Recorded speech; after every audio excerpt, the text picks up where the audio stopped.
Lesson delivery builds upon all previous SIOP components, particularly the feature of pacing and engagement. Students are more likely to be engaged when the teacher has built background knowledge, maximized comprehensible input, taught and practiced learning strategies, and maximized interaction among students. Moreover, when these things are done well, the pace of the lesson is appropriate for achieving content and language objectives. When activities and materials are not well suited for language learners, everything requires repeated explanations or repeated attempts. The lesson bogs down and the objectives are not met. In other words, lesson delivery is an opportunity for reflection and self-assessment by the teacher. If content and language objectives are not achieved, if students are not engaged, if pacing is not as planned, the problem might be in the delivery itself.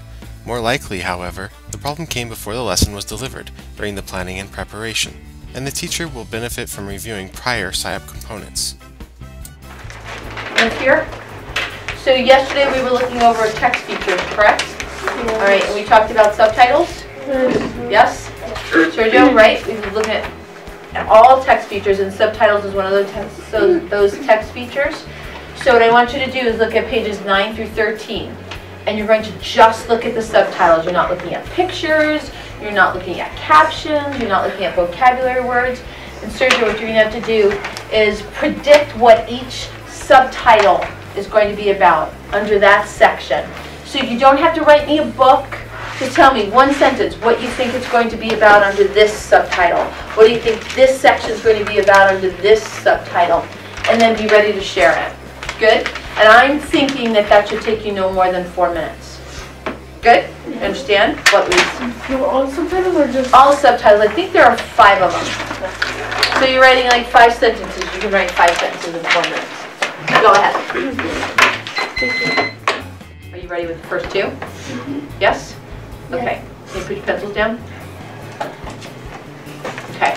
So let's look. We looked at our SSR logs, we're taking care of that. Your bell work you're working on, and we're going to review that. We are going to have a quick write, Andrea, and you're going to have to tell me what textual evidence is.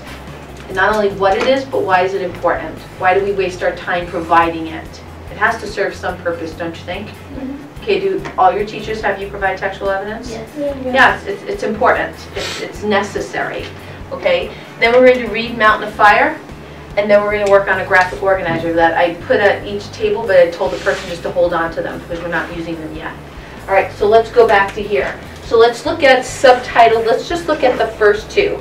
Dangerous weather changes. And tell me what you think that portion is going to be about. Just based on what we saw yesterday, right? We watched the video yesterday, did we?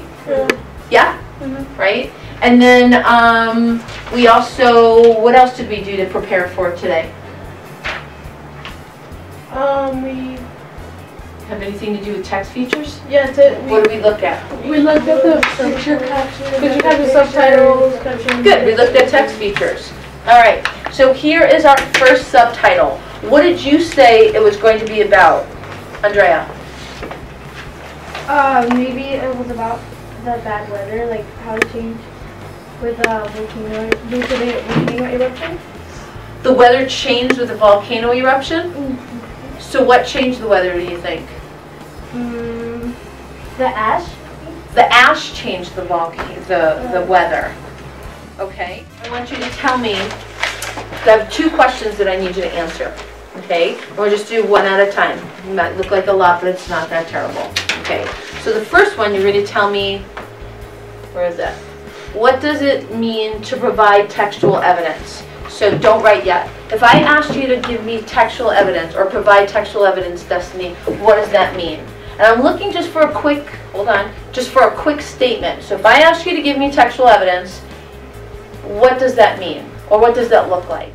Second question you're going to answer is, why is it necessary or useful to provide textual evidence? Why do all your teachers ask you to provide textual evidence? Why am I asking you to provide textual evidence? Because when we look at our learning objective here, it's going to be all focused on textual evidence.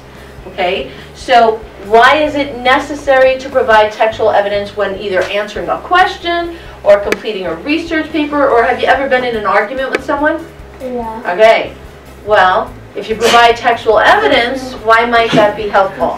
So you have 2 questions. First one, what does it mean to provide textual evidence? And the second one is why is it necessary?